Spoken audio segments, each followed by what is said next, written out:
feels scary. It's so terrifying every day that I have to wake up and come to this area not knowing what the day can become. It's still terrifying in my heart to know that I have to come to a place where it's not peaceful. Everyone's on edge in Ferguson, Missouri, and no one can avoid the fact that if the current grand jury investigating the Michael Brown shooting comes back with a no bill and finds no reason to bring police officer Darren Wilson to a court of law, there will be an automatic reaction that could turn deadly. How do we then get the locals to trust the cops? And at the same time, the cops can do what they're charged with, protecting the people and the property. Let's welcome to MidPoint, former police officer in Atlanta, Georgia, attorney, also author of Observations of White Noise, an acid test for the First Amendment. Marc Harrold joins us. Marc, thank you so much for being here. Sure, thanks for having me on. Marc, there's the question. How then, knowing, let's just go, and again, I know we're just assuming here, but assuming that the grand jury comes down with the decision that Darren Wilson will not face charges, how do the cops get the community to believe that they are actually there to protect them? And then what do they need to do in order to make sure that that is pushed forward when that first moment comes, when everybody's on the streets?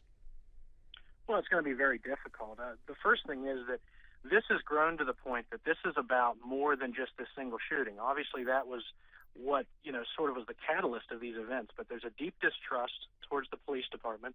There's questions about their transparency. And originally, this all seemed to come down to how the grand jury would find whether he would even be presented to the grand jury. But what we have now is we have a situation where people want to express their frustrations. Obviously, if there's a no bill and they don't indict, that's most likely going to set off the most severe reaction. But again, this isn't just about this one event anymore. It's become bigger than that. And obviously, people are traveling there.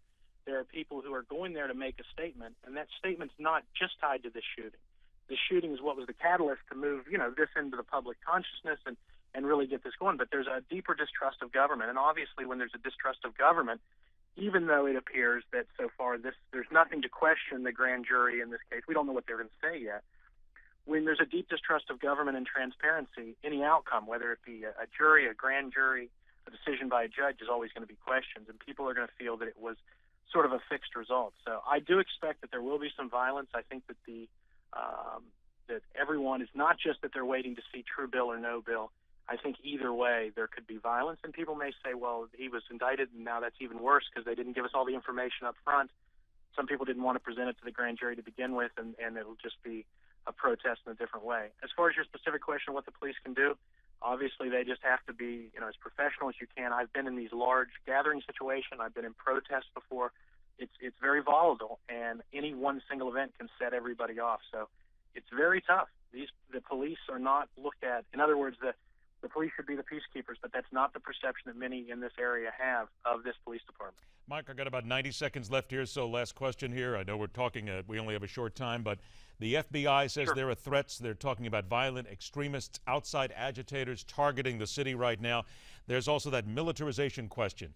Is it not fair to say, though, that sometimes the agitators are more militarized than the police, and you have to prepare yourself for the very worst scenario? It's not an indictment of the local community, but you've got to be ready for what the bad guy is going to throw at you.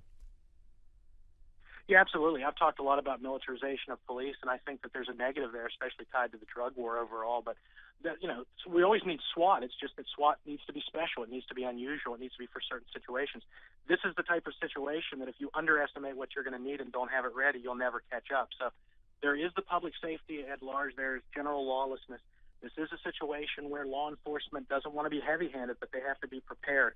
I think the federal role should be limited. I think this is really a state and local issue. I don't think the Department of Justice in D.C. should be, navigating through this. But this is a very dangerous situation, and obviously law enforcement is going to prepare for sort of the worst-case scenario. That being said, sometimes people react to the way that they're being policed. In other words, if you go in heavy-handed, people react to that, and it becomes a self-fulfilling prophecy. So everyone's dancing on the head of a pen of a needle here, and it's a very tough situation. I wish there were easy answers, but there aren't. Hopefully, cooler heads prevail. They'll let the rule of law prevail. They'll go with what the grand jury says. I don't think that's going to happen. If the grand jury comes back with a no bill, I do expect that there's going to be some violence, and hopefully it's minimal. But I don't see this having a very easy ending no matter what happens. Marc, I appreciate your comments as always. Again, a reminder, the book is Observations of White Noise, an acid test for the First Amendment. Mark, as I said, I'm sure we're going to talk again on this. We'll be in touch, and we'll see what happens here in the next few days. Sure, my prayers are with everybody there, and I hope there isn't violence, but I'm afraid that it's going to happen. All right, thank you so much. Breaking, we return with a lawyer who was at one time involved in a case featuring allegations against Bill Cosby and who is now speaking out on what he knew to be true. That's coming up right here on MidPoint.